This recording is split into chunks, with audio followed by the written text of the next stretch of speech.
Take two because the mics weren't on. We're going into it again. Jay, how are you? I'm very well, Pri. How are you? I'm good, thank you. So why don't you give everyone an introduction? So I'm Jay. I'm a allergy life coach, certified and trained in a modality called NLP. Yep. But as well as that, I'm also trained and certified in level 2 and level 3 counselling skills. I'm a public speaker, I'm a blogger, and I'm an allergy advocate and an allergy educator. Yeah. And just like I said before, I had to go check on the microphones. What does that all mean? So what does that mean? So Allergy Life Coach is someone who supports the allergy community. Allergies are on the rise at the moment and there's a lot of misconception about food allergies. Let's get into why you've jumped into this space. Because it's a journey that I've been on, mate. So Ash, my son, got diagnosed with multiple food allergies at the age of 6.5 months old. He's 11 now, so we've been on this allergy journey for 11 years. Going back to Ash, Ash has a younger brother, right? Yes. How do you manage parenting when one child gets much more attention than the other? Yeah, Aaron's felt it. Aaron's definitely felt it. Like you call it Ash friendly. Yeah. Right. What about Aaron friendly foods? And I think with Aaron, we noticed it very quickly that he's really struggling. He's struggling for that one-to-one attention. And then I thought to myself, okay, so how do I manage keeping one child safe and making sure the other one is still getting all the other nutrients that his body actually needs? Welcome everyone to another episode of the Unfiltered podcast, where we take the I out of unfiltered and put the emphasis directly on you. This is the one platform where we get to take down our filters and have raw, authentic and vulnerable conversations in regards to the challenges that we're all facing today. Now, if you're a fan of the unfiltered nature of this podcast and you want more of these conversations that I have on the show to be normalized, why don't you help me help you to get more guests on and to have those difficult conversations in regards to the challenges we're all facing. I have to know what it is that you specifically want us to speak about. So if it isn't too much to ask, why don't you hit that subscribe button right now? And at the end of the episode, if it's been a hit for you, if it's hit home, why don't you leave a thumbs up and leave a cheeky review in regards to what specifically resonates with you. Now, with that all being said and done, let's get straight back into the episode. Take two because the mics weren't on. We're going into it again. Jay, how are you? I'm very well, Pri. How are you? I'm good, thank you. Jay got introduced to me through someone who's been on the pod, and she basically said, look, I think she's going to be someone who's going to give you a different spin, create new awareness in regards to what she does. And so I was like, yeah, okay, cool. And we had a chat and definitely think that you're someone different who I've never had on before in regards to what you do. And I feel like it's going to serve. So why don't you give everyone an introduction? Sure. So I'm Jay. I'm a allergy life coach, certified and trained in a modality called NLP. Yep. But as well as that, I'm also trained and certified in level 2 and level 3 counselling skills. I'm a public speaker, I'm a blogger, and I'm an allergy advocate and an allergy educator. There we go. And just like I said before, I had to go check on the microphones. What does that all mean? So what does that mean? So Allergy Life Coach is someone who supports the allergy community. Allergies are on the rise at the moment and there's a lot of misconception about food allergies. So I work on a one-to-one basis through my coaching programs with allergy mums or young adults who are navigating life with allergies. Allergy educator is someone who actually teaches people about allergies and looks at changing mindsets around food allergies. Blogger is someone who actually shares their life experience plus valuable tips. And allergy advocate is what I'm trying to advocate, creating a safe, inclusive environment for those living with life-threatening food allergies. Life-threatening food allergies. Okay. I like how you threw that one in right there. Let's get into why you've jumped into this space. Because it's a journey that I've been on. You know, I think being a woman is really challenging, but you actually have this desire to become a mum and live this lovely life where you're able to take your child wherever you want to, feed them whatever you want to, But throw allergies into a mix, that life changes overnight. So Ash, my son, got diagnosed with multiple food allergies at the age of 6.5 months old. He's 11 now, so we've been on this allergy journey for 11 years. So I understand the daily challenges. I understand the mental impact of food allergies. And actually, 11 years into this journey, there's still a lack of understanding around food allergies, and there's also not that mental health support. So you can actually say that I actually bridge the gap between someone being diagnosed and psychologist, and I come in the middle where I help them through that process. No, I hear you. And when you with Ash, that's your oldest son, that journey that you've been through, you said in the first 6.5 months you found out. What have you found out subsequently now through that journey? Because I presume new baby, all right, every mother's going to be like very protective over the situation. And then I presume throughout the process of, when I say the process, throughout the years, there's going to be things you have learnt from, probably scared the shit out of you throughout that as well. Like, talk to me a bit more about that.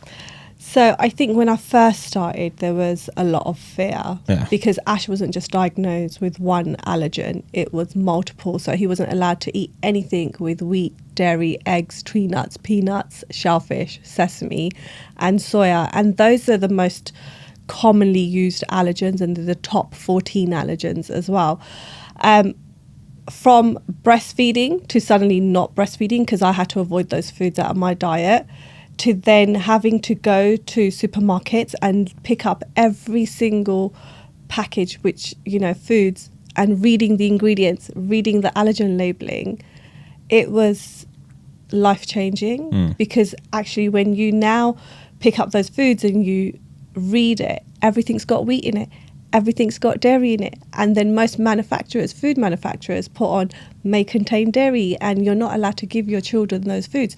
So from having a variety of foods, we went down to a very limited variety. But I think reflecting back on the journey, I've learned so much about myself. I've learned that food isn't, you know, socially we've made food into this big thing, but actually food just needs to be, it can be simple and it can be nutritional as well. I get that.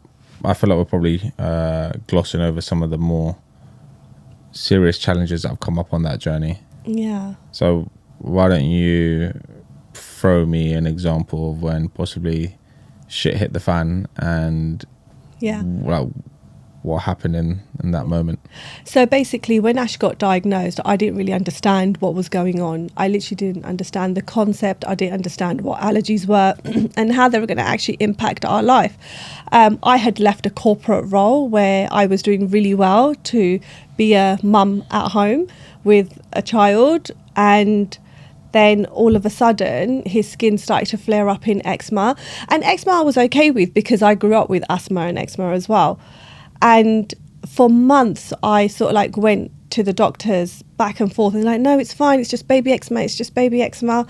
And then one evening when I was trying to wean him on egg, he was around about 6.5 months old, it literally just missed his mouth and fell on his stomach, and hives all over his stomach. Now, as a new mum, you're trying to adjust to a new life anyway, but then having to witness that and then calling 111, and they're like, we don't know what you're talking about, just give him Calpol. And I'm like, okay, I'll just give him Calpol, because you're trusting someone else at the other end who has experience to sort of like say, okay, I'll just do that. And then it was that night that I said to my husband, something's really wrong and we need to go private. So we ended up going private, and we saw this lovely dermatologist who did blood tests. And then she was like, yeah, your child is allergic to all these foods. You're breastfeeding him, so avoid them all from your diet, which I then did. And then I think 2 weeks into it, I really felt the mental load, because it was like all I was eating was fruit and veg and meat, and that's it, and lentils. And then my brother got diagnosed with a rare form of cancer, and he was given 5 years to live. And I think that's when the shit hit the fan. I was like, I can't do this no more. Literally, I feel like there were days when I just didn't want to get out of bed. There were days that I didn't want to hold Ash or pick him up. And I was like, I don't understand what's going on. I've got Ash on one side, I've got my brother on the other side, and we're going through a lot of shit right now. So then I reached out to one of my ex-managers who was an NLP trainer, and he was like, Jay, just come for the weekend. Just for one weekend, come. And I ended up going to the course, and it just changed everything. Just that one weekend. What happened at the weekend? So at the weekend, we sort of like spoke about the environment. We spoke about, you know, the values that you hold, the beliefs that you're holding about yourself. Who are those that are around you? Are they supporting you, or are they bringing you down? Now, coming from a South Asian background, coming from a big family, there's often a lot of conflicts in family. And I actually grew up with a lot of bullying, a lot of discrimination with my skin colour. So I think that self-belief was not there anyway. The lack of confidence wasn't there. And then I was just like, oh my God, I've got a lot of people in my life that don't really understand me, who judge me being a mum, as an allergy mum, because there was a lot of comments about, you're just over dramatic, you're just being overprotective, you're not fun to be around anymore. And I'm like, well, my child is here amongst food, and I've got to keep my eye on to see what he's doing so he doesn't accidentally eat anything. And then I sort of like realised that these people, they'll never change. But if I want something to change, I've got to implement that change. Yeah. And it was simply saying, you know what, thank you for so much being part of my life, but this next journey is just about me and Ash. Yeah. And I no longer need you. So, you know, I'm sorry to hear about the news of your brother as well. Thank you. Don't want to just pretend that we didn't hear that. It's more of a case of going back to Ash and like these scenarios of family, possibly friends. You mentioned like life-threatening allergies. Yeah. What happens if Ash comes across Yeah. something dairy or... Yeah, so Ash has got what we call is a IgE mediated allergy. So basically it means that it involves the immune system. Fine. So if Ash ever consumed dairy, his body's actually thinking that he's consumed something harmless, and therefore it wants to protect him from that protein of dairy. So it then releases antibodies, which is the IgE, and that's what you call a reaction. So if Ash had come into contact with dairy, he'll have hives, he'll have itchy skin. It can turn very quickly into a severe anaphylaxis, which means that the throat can close, he can stop breathing, and then you need what we call is an EpiPen to inject in his leg. And you literally have like 15 minutes to administer the EpiPen and then call 999, because then he's got to go into hospital for further observation and medication treatment. And in the 11 years, how many times does that happen? Touch wood, never. Oh, sweet. He's Okay, never had cool. to touch wood use EpiPen in 11 years. And that because it's just been completely avoided. Complete avoidance. And I think a lot of it has also been that we've practiced a lot, the worst case scenario. But I think even saying that, Ash has been there throughout, and he's had to learn at a very quick age, I won't be able to eat dairy because I'm allergic to the allergen. And we've done those role plays on a constant, on a regular basis and stuff. And I think, I think for me, it was more about working on myself, but also ensuring that my child is confident. Yeah. And he's confident and happy with what he has, but understand the consequences of his actions. So that, if I did eat something that had dairy in it, then there's a chance I'll have allergic reaction. And what do I need to do in that instance? Spot the signs and communicate and, take my antihistamine or use the EpiPen. So in there hasn't been a scenario where he needs to be rushed into hospital. No, has he been in situations where he's had to use the EpiPen? No, he's never had to use an EpiPen, but we did have an incident in Bath. So last year we went to Bath during the summer holidays, and I'd done all my research, called up a restaurant, and I thought, we'll do a nice day in Bath and then we can finish off with eating in a lovely restaurant. And I called up the restaurant and they were like, yeah, no, it's fine. We cater for all allergies. And I was like, the cross-contamination risk within the food. And they're like, no, it's fine. We'll cook all of that separately.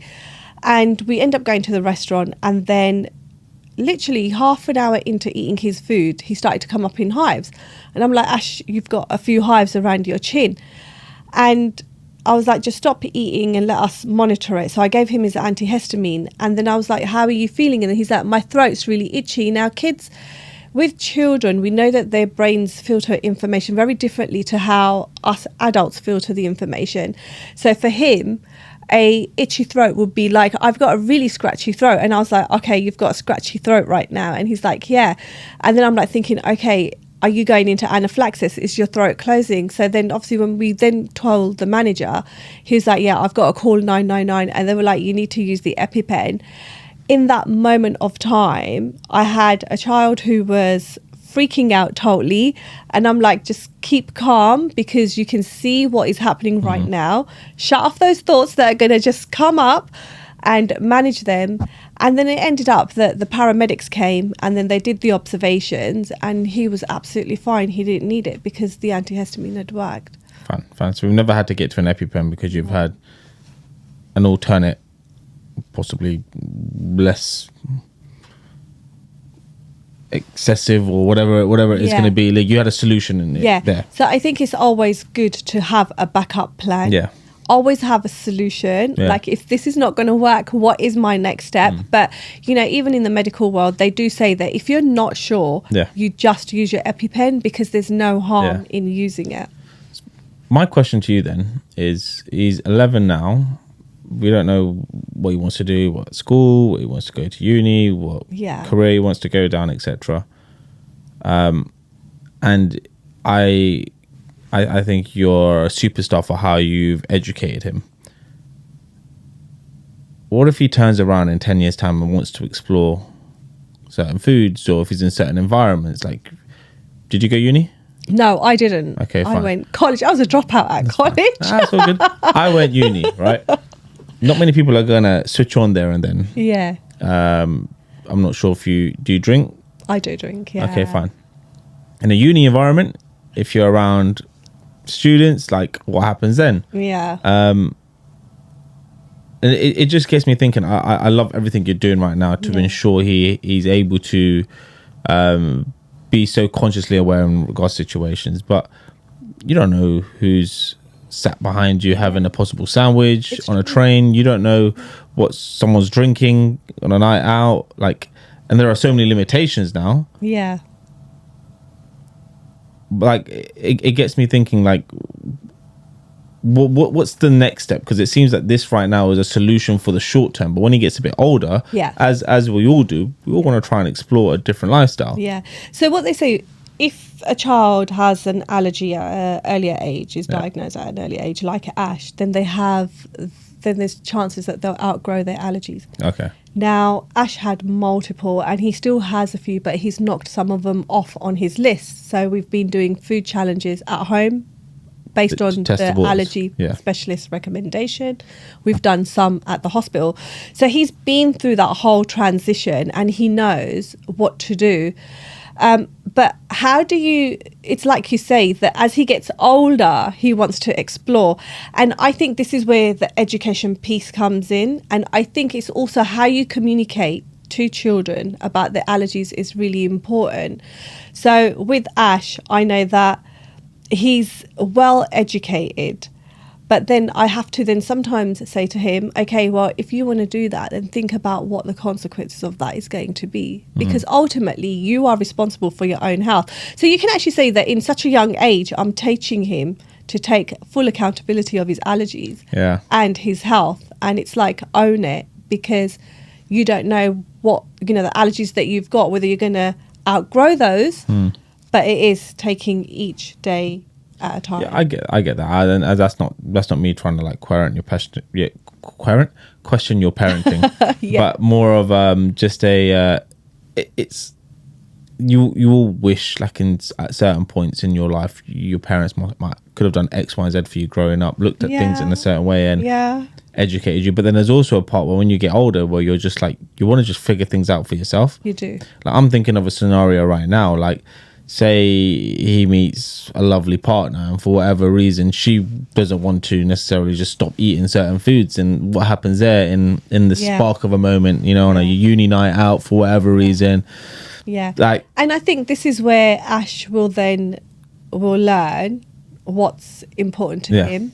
And I think this is where the values and also the influence that comes into play, that, like I said, he's going to be fully accountable for his health, but the influence out there, how does he control that? Yeah. And that's something that we do need to work on, because we haven't really got to that stage. Yeah. But, you know, even with school, where he's gone to primary school, all of his friends know what his allergies are. They'll be like, whenever they go for school trips, they'll say to the teacher, have you read the ingredients on that? Is that ash friendly? And that's brilliant. These are primary school children. That's brilliant. But like, also, it's let's not shy from the fact of that's that school right now, and those kids are going to go to different high schools, and it's not necessarily going to be the same there. No. And other parents are going to possibly be like, well, why is my kid not being able to do X, Y, Z? And it might cause a lot of friction. It does. How do you prepare for that? And I think that's where, do people understand the severity? And I think this is where the education piece comes in, is to actually teach people the severity of allergies. It's not that anyone's trying to change the way you eat or what you eat. I think it's in that moment of time, how can we accommodate this person's safety right now? No, for sure. And I think you said to me, there was once was it a flight that you were on where someone might have had Ash, has he got nut allergies? He has got nut allergies. And so like the whole flight can't have nuts for whatever reason. Now say someone's brought it on and they're duty free, or they've got a little snack because it's a long flight, and what happens in those scenarios? Like, what's someone meant to do, not knowing that they're just with their headphones on, watching a film with some nuts in their hand, just eating, and then all of a sudden... It's true. No, you're absolutely right. It's true. And I think this is why there's so much focus on airlines at the moment, and there are so many amazing people out there that are doing, you know, advocating for safety. You know, when we went to Portugal, we flew out, and the airline that we flew out with was amazing, because they let us board first and they let us clean the whole area down, and they actually made an announcement that we've got someone with nut allergy on the airline, so please be mindful. But I think, you know, I think that sort of like works for someone who has nut allergies, but if you've got multiple, what do you do then, right? So that's what I'm thinking. Like, what's he going to do if he wants to go on a holiday? Yeah. No, absolutely. And like, I can't have. You're going to have some customer or some passenger just turn around and say, "So what the fuck am I meant to do? Like, not eat because?" And like, it's please, like for the safety of for Ash, like, but you're going to have people on the other side be like, "So what do I do?" No one ever said that to me when I had this. Like, did you know what I mean? You get that. Yeah, it is, and I think this is where the mindset change needs to happen as well. And I think this is why we're advocating for allergies. Is that like, and it's a topic that I think has very mixed opinions and views on, but only the person that's navigating it really knows what it's like. Of course, and like you are going to be in that position, fully aware of the scenario, the environment your son's in, and then it's a case of it just takes one person to be ignorant to the situation and just not give a shit. Yeah. And then what does that do for your flight? We have to then be ready for Ash to have allergic reaction and administer his medication 33,000 feet high. Yeah. Like, it's, again, you know, you can't control the actions of other people, but I think, you know, putting in precautionary measures are better than no, for sure. It's a lot of preparation that seems like it's going into it. So it's I get it. It's one of those things where you ask yourself the question, why is there no focus on this? Because it's very serious. Yeah. But I guess because everyone has different allergies and different severities to their allergies, it's probably not, there's no light shone on it to the degree where if you did, people could be a lot more conscious and aware in regards to what they eat, what they drink, and because I've never thought about that. I'd pull out a Snickers and not think twice. As a mum, I think of every single scenario. Yeah. And I think this is why a lot of allergy parents and children with allergies struggle with anxiety as well. Yeah. Because it's the uncertainty, right? Because you're not, when you're stepping out. So I can keep Ash safe in the home environment. That's not an issue at all. It's the moment that I step outside. Yeah.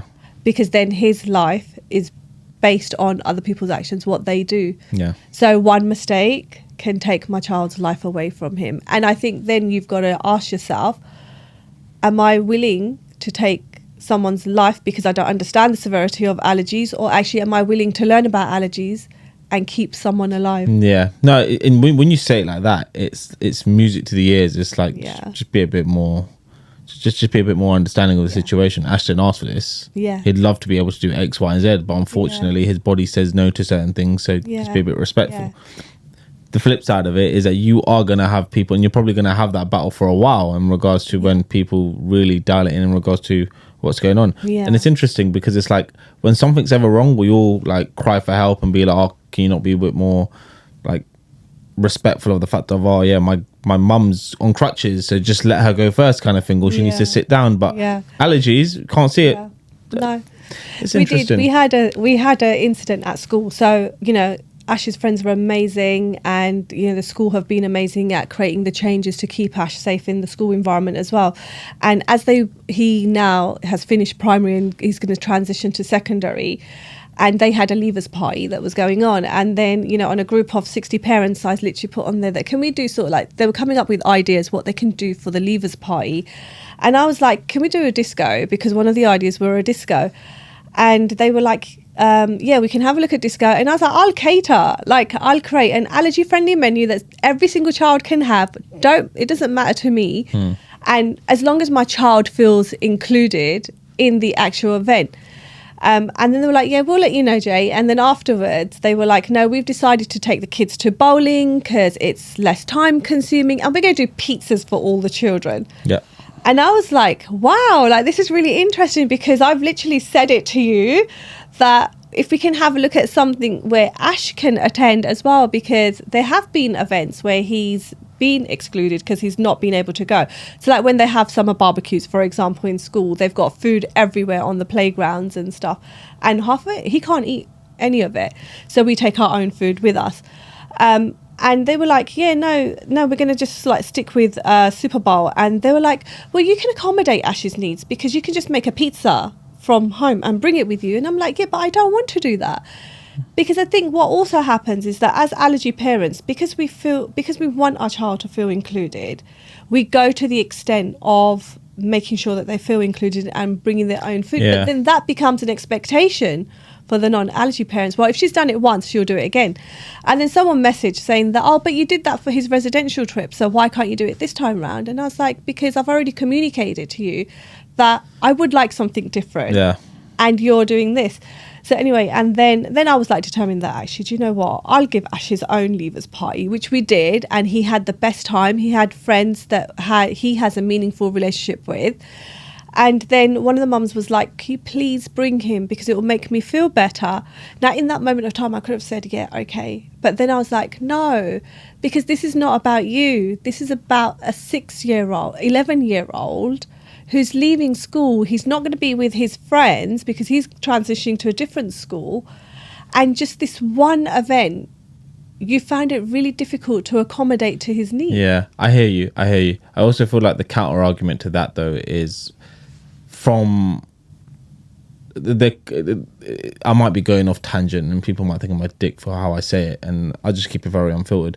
From the other perspective, it's a case of, yes, I can respect, I can do X, Y, Z consistently, but when does my child then get to experience X, Y, and Z without that?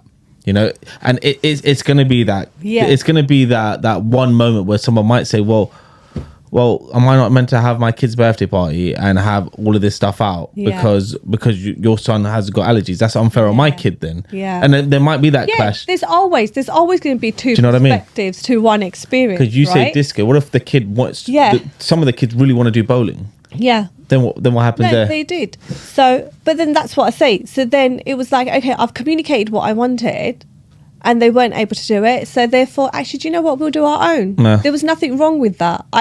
It's because I know that I have the ability to actually create Ash, give him an experience that he's going to absolutely love, and they all loved it. No, for sure. And like that's going to probably be like something that continues to happen when you go to a wedding. Yeah. If you go to a religious event, like some people are going to just be like, and it's going to be a case of they just might not understand. Yeah. And to be honest, they're not meant to understand because they haven't walked in your shoes. They haven't had that situation. Yeah.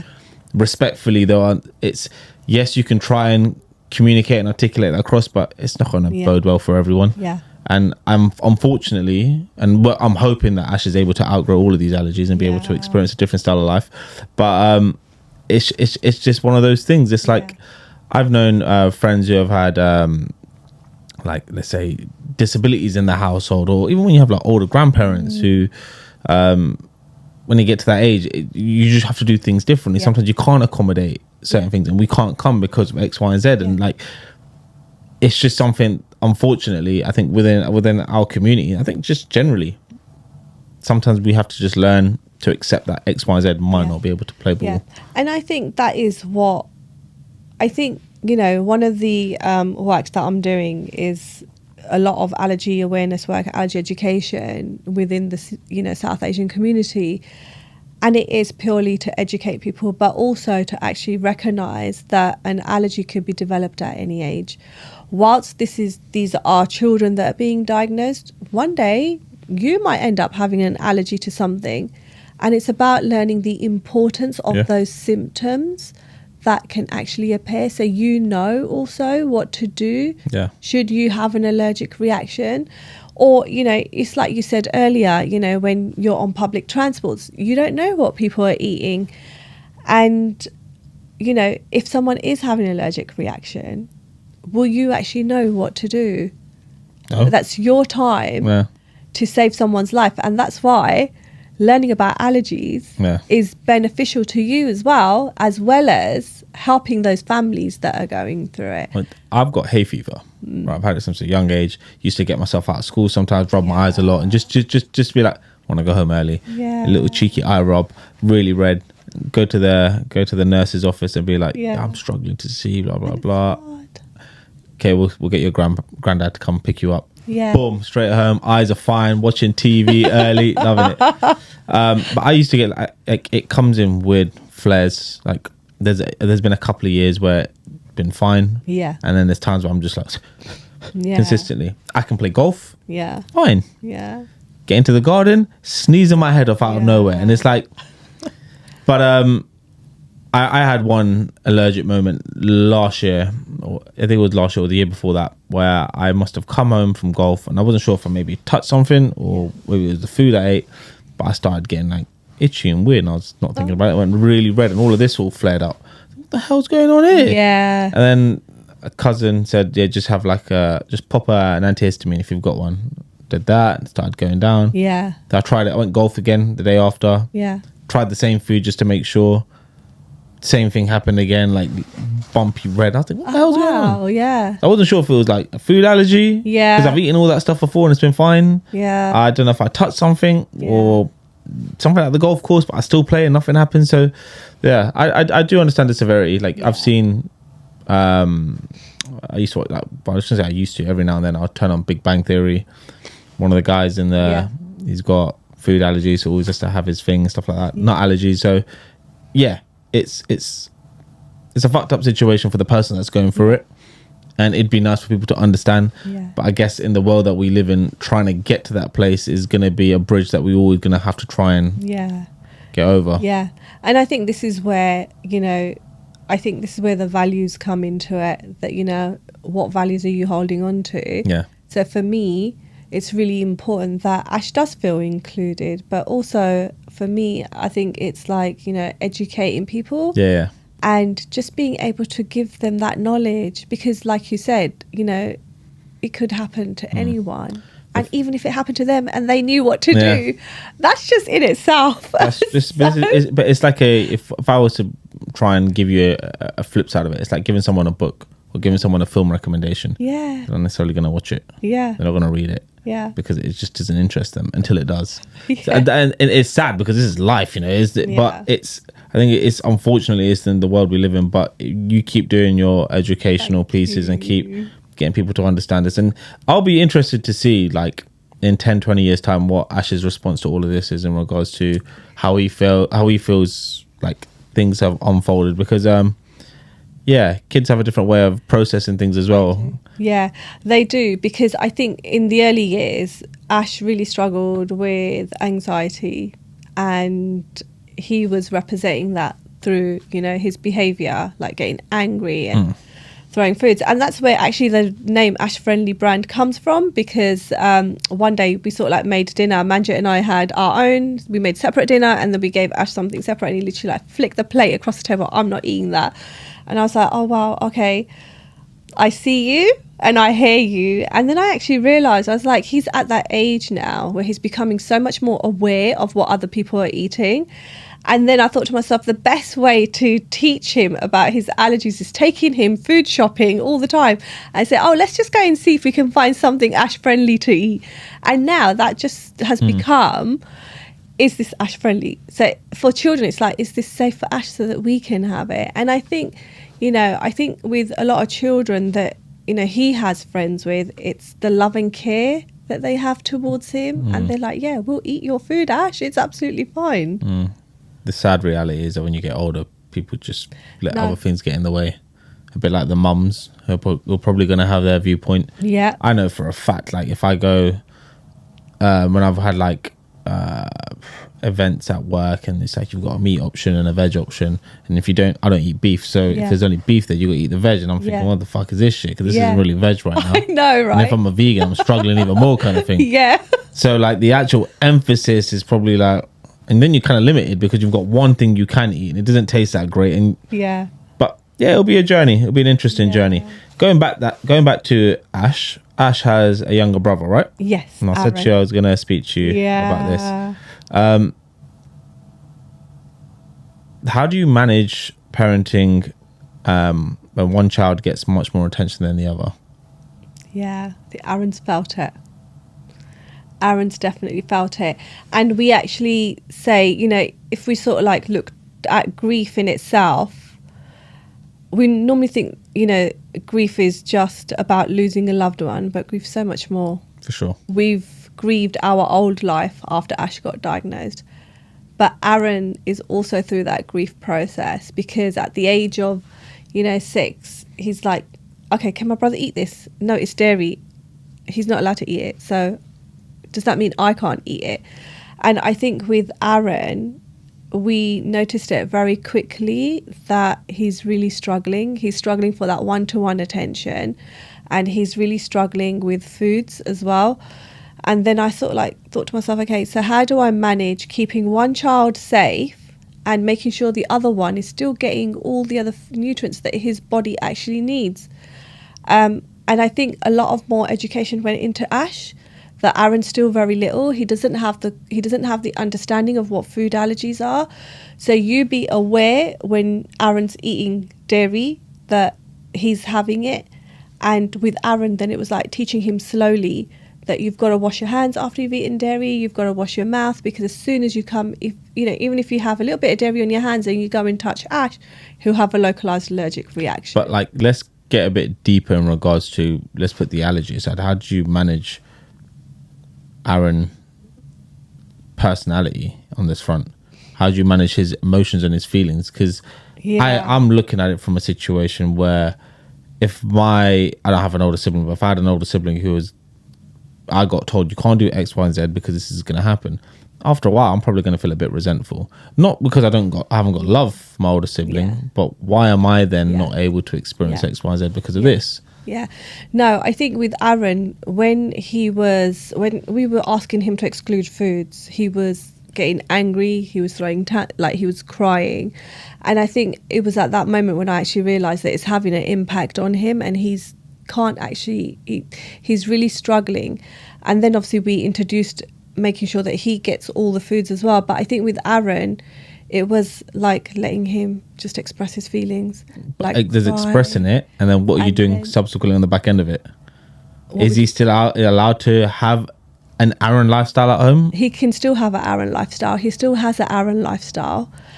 Aaron still has his own lifestyle, but it's more Ash that has to be aware of what Aaron's having. Fine. Because Ash also has to get comfortable with people having foods that he's allergic to.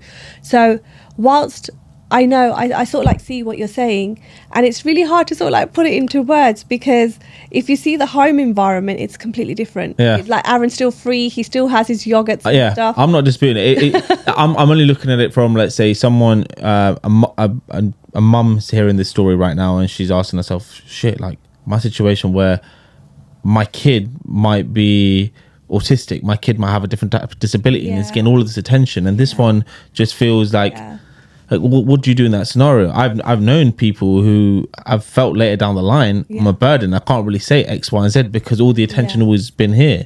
That's the number one priority. No, I totally agree with you. And I think also because I've gone through that, because my sister was diagnosed with spina bifida when she was born. And when I was growing up, I noticed that a lot of attention went on to her, right? I still say it to my mum till today, right? That she was allowed to go on school trips and I was never allowed to go. So therefore, it's like you have this little resentfulness inside you. So I totally understand. But we've allowed Aaron to have an Aaron life where he can eat foods, but he's got to wash his hands and he's got to make sure that his mouth is clean before he comes into contact with Ash. And equally with Ash, if Aaron is having foods that he's allergic to, then Ash has to be fully mindful. But at the moment, you see, we're both in the background, so we see what goes on. So we've not had that moment where Aaron's like, I hate you because you have allergies and I can't do that. We've not had that yet, so we've not had to deal with it. But we have had where Aaron has tried to tease Ash about his allergies. I'm going to be honest.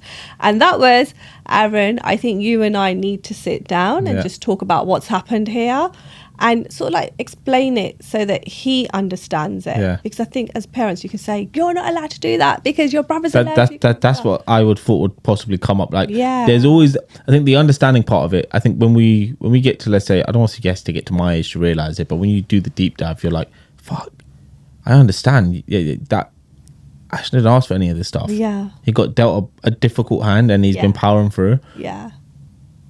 But maybe mum didn't have to do this, or mum could have done that with me and placed a bit of emphasis. Like we've got, like you call it Ash friendly, right? Foods, what about Aaron friendly foods? Like, how's he gonna like? There's small things like that might play a part. You're right, there are, and I think because we've sort of like managed it up until now, and like I said that. When Aaron does play up, I've got that time for him and we can sort of like sit down and talk it through. I think that's really helping as well. But I think because also giving Aaron the choices that you can eat the foods that you want to, but you have to wash your hands before you come into contact with your brother. I think that's helped quite a lot as well. I'll put an educational spin on it because I remember when I was growing up, I got labelled a golden child, right? And so me having that in my head, I wouldn't ask for help. My sister wasn't so much a golden child, very smart, very hardworking. So she was allowed to get extra tuition and help. Now, when it came to like the exam results, I had all of these predicted grades and fell under par. She smashed it. And she's a couple years younger. So it was like, what? I'll go again. Under par. She smashed it. And I'm thinking, it's not looking good right now, and it creates a lot of resentment and like an internal clash between your sibling, because it's like, well, I didn't get asked to be called a golden child. I did well in maybe one exam, or maybe I'm just naturally smart and gifted at this one area. But because that was there, and because then more emphasis got placed on you because no one needs to worry about me, it's like, hang on a minute, what if I could have done some of that? I could have got into that school. I could have got into that college. I could have got into that university, and like things could have been so much more different if it was fair. But you can get lost in that as a parent, because sometimes your mind is generally going to be asking the question. I know Aaron's not going to worry about what he eats today. As in, nothing's going to happen there. But this guy gets a touch of anything. It's panic hard. mode. It's literally hard. Like, if I gave you, if I could give you a perfect scenario, I don't even think there is one. No, there isn't. Right? There's no perfect scenario that I can say, oh yeah, like I manage them really well. I think both of them have their moments. I think both of them. I think with Ash, because he's now 11 years old. So Aaron's 6 and Ash is 11. So I had a lot of time with Ash. And I think in those years that I had one-to-one time with him, I educated him well enough to understand about his allergies and to take full accountability, which has meant that my life has become a little bit easier with Aaron because Ash is already aware. So he knows. And Ash will say it as well. He's like, Aaron, you've eaten dairy. Have you washed your hands? And he's like, oh, I'm sorry. No, I haven't. And Aaron will go and do it. But I think, if we just remove allergies, I think both of them have so much love for each other. Yeah, they will. And there's like, if Ash has Ash is feeling something, he'll be like, oh, baby, are you feeling sad because you've not been able to eat that? And then he'll sort of like give him a hug. I think, you know, where, like you said, that there has been a lot of sibling rivalries. Like, I've been through it. You know, my younger brother, like, he's always been the clever one. And I say to him now, like, yeah, everyone thinks that you're clever and we're the, like, you know, we're just not intelligent enough. But I think as a parent, because I'm already aware of that, it's something that I try avoiding. 100%. But again, they're siblings. They're going to have, you know, conflicts. Yeah, exactly. And it's about, you know, like sometimes it's about you two just sort it out, because I'm not getting involved in this unless it's something really drastic, really severe. Then I'm going to get involved in That's it. fair. That's fair. I get it. Like, I don't think I've ever hated my sister, but like internally, for whatever reason, you know, sometimes a tension, you can just gravitate to it. And if you've grown up in an environment where it might feel like self-love was lacking because you didn't get much love or what, it's just small things just to sprinkle right now. That's what I do when I work with a client. It's help them focusing see on the these small things. things. And realizing it's not your parents' fault, etc. But if we hold on to that and build on to that, it could be a who's helping you through all of this? Who's helping me? Yeah, that's such a good question. That is such a good question. My husband's amazing. I think he is one of my support system, but he's not me. So outside of your husband and outside of your family, who's helping you? Well, I've been working with you can say it. Aman. Yeah, I've been working with Aman, and she's been absolutely amazing. Because I think, you know, last year I went through a bit of a dark, like a dip, and she's been amazing. So we've been doing a lot of work on my self-belief, on my confidence as well. And I think having a community of coaches has just helped me even more in my confidence, but also with the belief in myself as well. Fun. And I think even like for me, sometimes there are days where I'm just like, this is such a shit life. It's so shit. Like, and then you pause and you reflect, and then you sort of like think, actually, there's happiness within the little things that have happened, and you know, it's all good. It's like the cards that you're dealt with, unfortunately, might require you to play a different game of life. Yeah. But do you fold? Would you still keep playing? Sometimes you might have to adapt your way to still have different forms of happiness, a bit like you touched on there. No, fair. I'm glad you're working with Aman as well. Yeah. And the reason why I was asking, because I felt like I've had coaches that come on here, therapists that come on here, PTs that come on here. When you ask them to something, they're like, I don't think I'm actually speaking to it. I'm like, but why? Like, you're helping people, so why are you not getting that assistance yourself? Yeah. I did say to my husband, I said, you know, I love that you're my support, because I take on a lot of the emotional work with Ash and with Aaron as well. So like, you know, Manjit's in the background, but all the food challenges, all the hospital appointments, when Ash is feeling low, it's me at the forefront. So I'm taking on everything that my kids are taking on. Like, you know, they're sort of like passing on to me. And then I need a coach.